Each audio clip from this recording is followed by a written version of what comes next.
We all get stuck in a rut. From time to time, we get stuck in our comfort zone. This man is someone who did not want to settle for where he was at. From the slums of Mumbai to living in the UK, he's a diamond dealer, he's a professional speaker, and he's a genuinely nice person. I think you're going to enjoy this interview. If you've watched Slumdog Millionaire, then I think that you're going to relate to this story.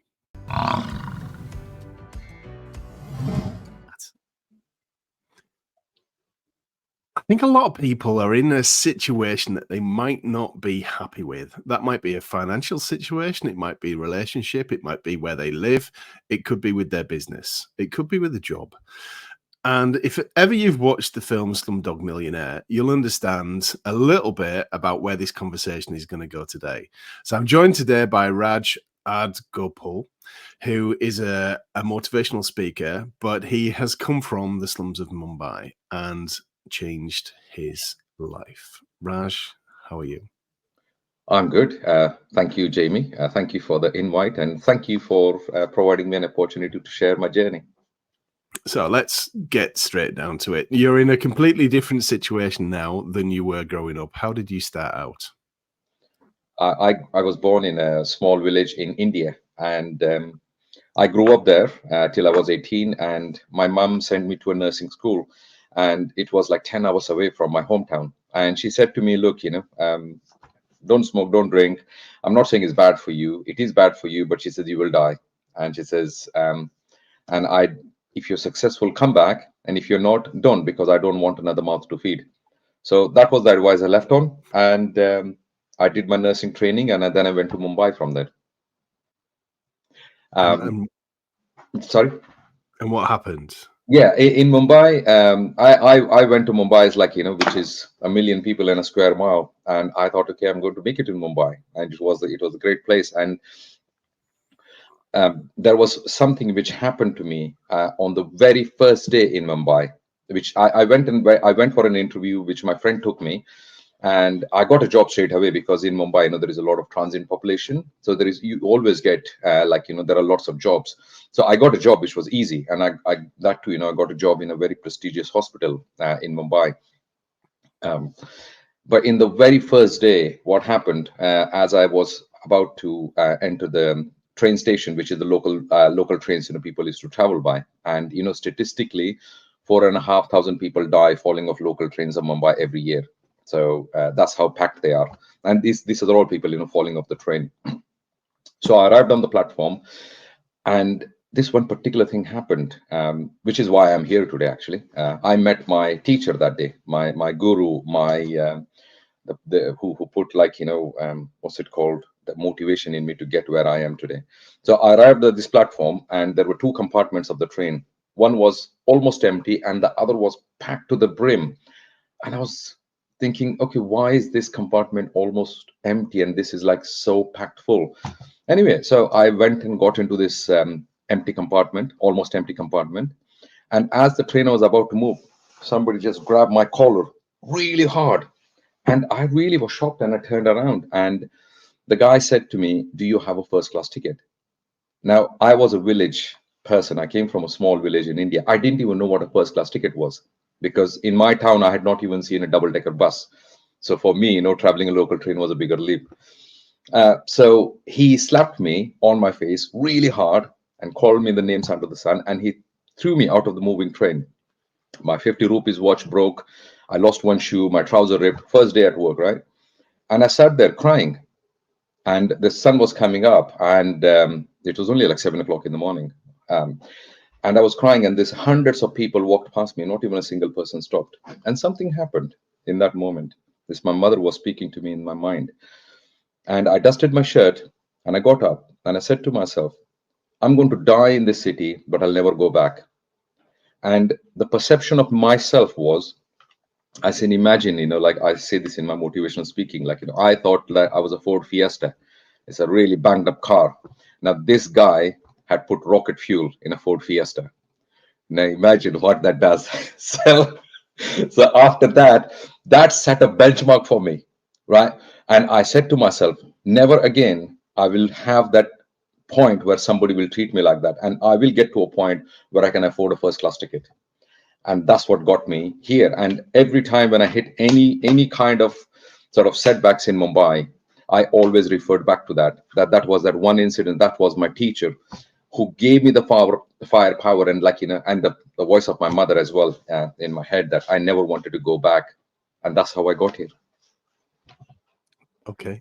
And tell us a little bit more then about your journey. So what was the first job that you got, and then how did you progress from that to living in the UK? Okay, so I was doing nursing for 4 years, and 4 years I was working in Mumbai, and I was working with sort of like the top surgeons. So at the daytime, I was mingling with film stars, Bollywood stars, diamond merchants, those kind of people. And in the evening, I was to live in the slums with 23 people, and the space only I had was 6 feet by 3 feet. And there was a huge disparity. And a lot of the skills I've learned about how to talk, how to walk, how to hold body language is I was mimicking watching those surgeons. And that was my daytime life, and in the evening, where I used to live there. So 4 years I lived in Mumbai, and I used to apply for several jobs. I didn't even know where England was on the map, and when it was sold to us, and they said that, England is the country, you don't die, and even if you want to die, there is an organization called NHS which won't let you die. So those 4 years is where I learned all the things which got me here. And this is something, I use in my motivational talk, because in Mumbai there is this expression called, when things are so hopeless, it is so hopeless that sometimes the only thing that keeps you going, weirdly, is a hope, because it's so ridiculous to hope that you're ever going to make it out that you have to almost be delusional to expect that. When I said to the people I used to live in this room with 23 people, I say, I'm going to go to a foreign country one day. They say, forget it, come on, like, you live with us, you're like a cockroach, you're like a rat, it's like you're never going to make it out. But you have to believe. What you have is this delusional belief. It is so delusional to hope that you're going to make it, that somehow you start acting it. And that's why you see Mahatma Gandhi said, it's a very famous expression of mine, I hold very close to my heart. He says, find purpose and the means will follow. And I used to derive, and it used to get really, really hopeless. And there are times, I used to live in Mumbai, and it used to get so hopeless that I used to derive my motivation from these creatures which I was surrounded by. Do you know Mumbai has got 1 million people in a square mile? 1 million people.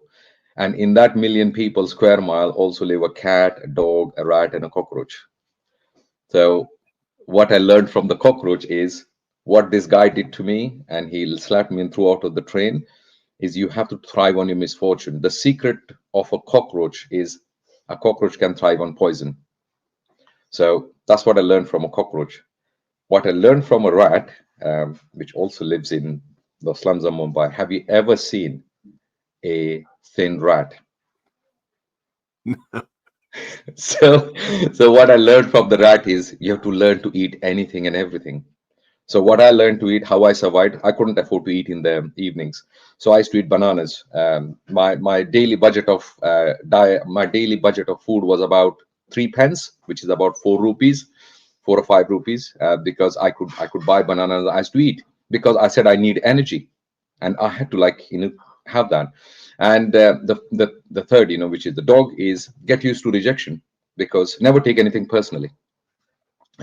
When you're in that desperate situation, you cannot afford to take things personally, because you cannot have time to feel sorry for yourself. You always are focused on, where is my next meal going to come, how am I going to get through this situation, if somebody turns me down, what can I learn from this? And it is something, I have said that, it's like when people say to me, oh, okay, piss off, or they're upset with me, I say, please tell me why. I will go, I'll leave you alone, but you have to tell me why. Tell me why you reject me. I said, why do you want to know? Because the next person I go to, I will do that right so that they won't reject me. So that's how, I learned those skills. And the fourth was, which I learned the motivation was from cats. Like, I used to see these cats under this bridge. And if you throw a cat anywhere, the cat always lands on his feet.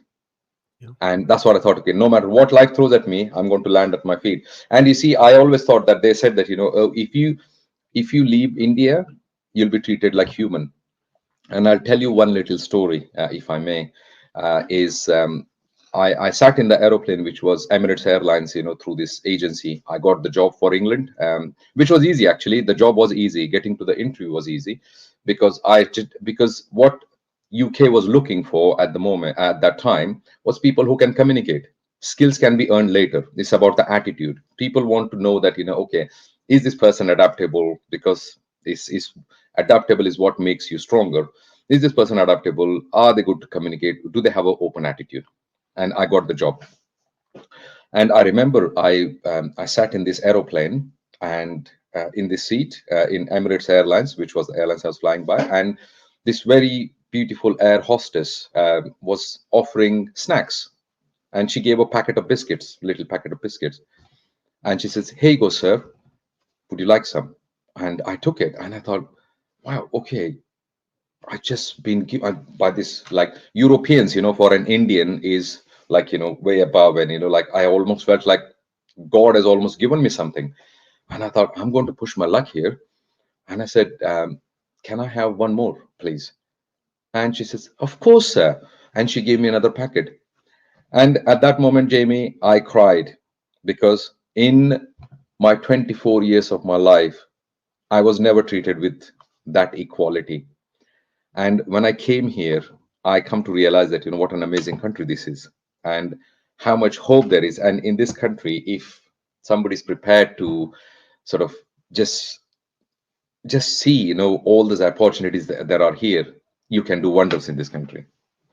Yes. Now, you've achieved a lot in a short period of time. One of the things that you've done as well is a TEDx talk. Yes. So while you were working for the NHS, tell us about that and that experience, because I think there's a lot of people would aspire to do a TEDx but never do it. Yeah, it's about believing, and again, it's you have to be almost delusional, and but at the same time you have to believe it as well. And my journey started because I used to like tell friends about my journey, and as I said that English people are very good at like they don't take themselves that seriously, and or they don't take themselves seriously actually, to be more subtle, and I used to go and I used to tell my friends about what like how my observation of English culture and how English country works and everything, and they said, "Oh, you should take it to a stage." So I started giving talks to Women's Institute. And what happened was I went to one audition, and I got 10 talks out of that because it was a federation meeting. And I thought, wow, this is great. I go and talk about myself and they pay me for it, which is great. So I started my journey like that. And then it's about the TEDx talk was about, I just wanted to tell what my personal journey was. And that's where, like I was applying for talks and I got an interview with the TEDx screening team. And again, whatever I set to achieve in life, you have to believe that you're going to get it. And there are these three rules of Mumbai, the golden rules of Mumbai, which I always apply to everything in life. Number one is like even if it is a TEDx application, is like aim to achieve as if you're going to achieve everything. Work towards as if you're going to achieve everything. But the second one is most important: expect nothing. So even if they turn it down, then you go to the next one, because that's what Churchill said, right? Success is about going from one failure to another without losing enthusiasm. And the third one was like if something you get is a bonus. So I got my TEDx talk like that. I prepared I wrote a script, and I was in front of 1,000 people in O2. Wow. Congratulations. I've watched that. It's a great talk. Thank you. Thank you. So if you're listening to this and I said at the start, it's about the situation you're in. And I think a lot of people are in a situation or circumstances that aren't ideal, whether that's their personal relationship, whether that's their financial situation, it could be their environment. And mindset plays a key part in this, doesn't it?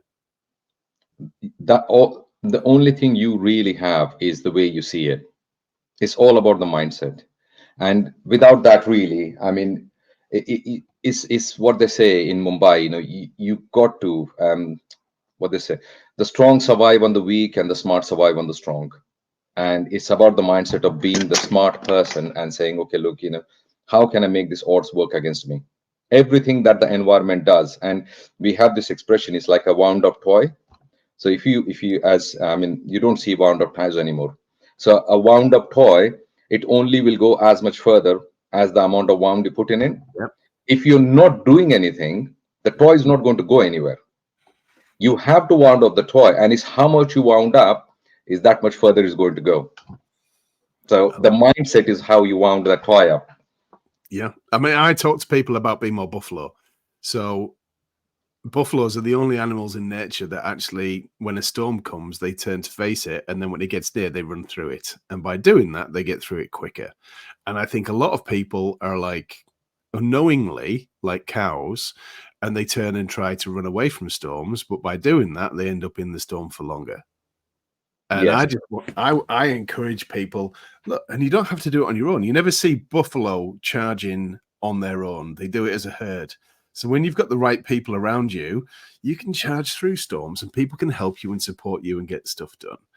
And belief is a huge part of that. So I'm curious to know, if your mindset was, I'm going to get out of Mumbai, and everybody else was like, don't be ridiculous, you live here in the slums with us. What's your mindset now? My mindset is still the same. Is about you're absolutely right. I think there is an existential fear, at least in the Western country, that people don't talk to other people. I mean, they say, okay, I do these amazing things, I've got all these offerings, but something like your organization does, Circle Network, is provides that opportunity for, it's almost like there is, like, if you got a chance to speak to one of your at your events, so you're almost like going towards the storm where you might stand in front of 100 people or 200 people, and then suddenly everybody can see what you got to offer. And it's about going towards that opportunity despite whatever the reservations you may have, whether you want to or not. So when I came from Mumbai, that always he has been my thing, that uh, whenever I had any kind of hesitation, I've always went towards it, because learning happens on the edge of comfort. So it Yeah. makes you uncomfortable, but that's where you learn. Yeah. And I've done quite a few posts recently about comfort zone. I think a lot of people are unknowingly stuck in their comfort zone. So they're stuck in their environment. And I think that a large part of that is a result of lockdown, where people stopped going out as much. They started working from home. They've started their business. They're comfortable with what they've got right now. They've got to the point where they can pay the bills and they can have a little bit of disposable income, and they're just settled. And they're saying no to things. So would you like to come to this event? No, I'm okay. And there's valid reasons why they can't. I can't do it because I've got to do the school run. I've got to look after the kids. I can't afford it. Rather than, like you said, when something feels a little bit uncomfortable, that's the thing that you need to do. Yes. I can extend that a little bit further. I think how Circle Network has helped me, like if I was to use an example of that, is in one of your podcast, no one podcast, but one of the meetings, where I learned that, if you're talking to everybody, you're talking to nobody. So when you have an opportunity like what Circle Network does, what that does is it gets you out of your comfort zone, gets you to go and talk to people. Unless you go and talk to people, you don't know what opportunities are out there. And it's about connecting and what you have got to offer. And it's about taking the first step. And also, like you said, about being too comfortable. And if I may, if I got a couple of minutes, I can share you a quick story, which is from National Geography, where, like nobody can compete with the palate of a Japanese. They have got the finest palate in the world. So what was happening was, because of the depleting quota of the fish in the sea, the ship had to go deeper and deeper in the ocean. So by the time they got back, the fish was not fresh. So they said, okay, we need to fix this problem. So they put freezers on the ship. And obviously some fish doesn't freeze well. So they got rid of that idea. They said, okay, we're going to put little ponds in the on the ship. The fish was alive, fresh, as good as it gets. But guess what? They said the fish was not tasting good enough.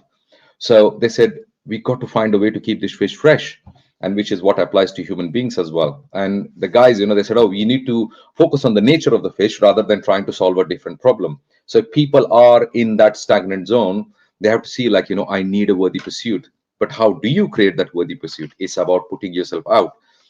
getting out of that routine and doing something different, like going to your circle network event, gave me so many things to think about, right? So then the third solution they came up with, which was the most interesting one, which applies to human beings, is they put a net shaft in that pools and they put a baby shark in it. And if the shark was too big, the fish died of heart attack. If the shark was too small, they didn't take notice of it. So I believe, like, coming to events like what you offer is like you go there and you get these little sharks and you come up with all this little excitement and there is no excuse. And then, you feel all optimistic and come out of your comfort zone and meet all these new people and see that, what a world of opportunities you have. I took myself out of my comfort zone on Friday. I went to the National Franchise Exhibition in Birmingham. I don't run a franchise. I'm not really thinking about running a franchise. I just wanted to go to something that's similar because I operate my business on a license model and speak to some people that do similar things. What was interesting was, apart from Chris and Tom that I went with, I didn't really expect to know anybody, but I bumped into some people that I did. And I spoke to some complete strangers and we just had random conversations. They asked me what I did. I found out a bit about them, asked them about their challenges, and I think some opportunities might come from that. Did they think in the morning, I wonder if I'm going to meet somebody that's involved in business networking? I don't think so. But unless you're having conversations with new people, then you're not growing. And one of the things that you're saying that we provide is that opportunity to have conversations. I think all the things that we do to market our businesses, social media, email marketing, advertising, is all designed to lead to conversations. And we skip that with business networking by putting people in a room with some other people to start new conversations. And that, I think, is what makes it interesting. We give a little bit of structure around it, how to, the kind of things to talk about. But like you say, when you're talking to everyone, you're talking to no one. It's about tailoring those conversations to the right kind of people, isn't it? I will sort of extend that point. You made a very good point, and to put it in perspective, at least for me, so I do motivational public speaking. I also wholesale diamonds, and we sell gemstone jewelry and crystals. But here's the thing: I never, ever sell to my family and friends, ever, because no matter what best deal you can give, they're always thinking in the back of the mind how much you made from this, Yeah. and it gets in the way. And what you did, and the most success I had, was selling to strangers, because there you see is healthy. And that's why you see I found circle network useful, is you're going to strangers and then you're saying, okay, this is what I've got to offer, and if you see value in it, we can do business.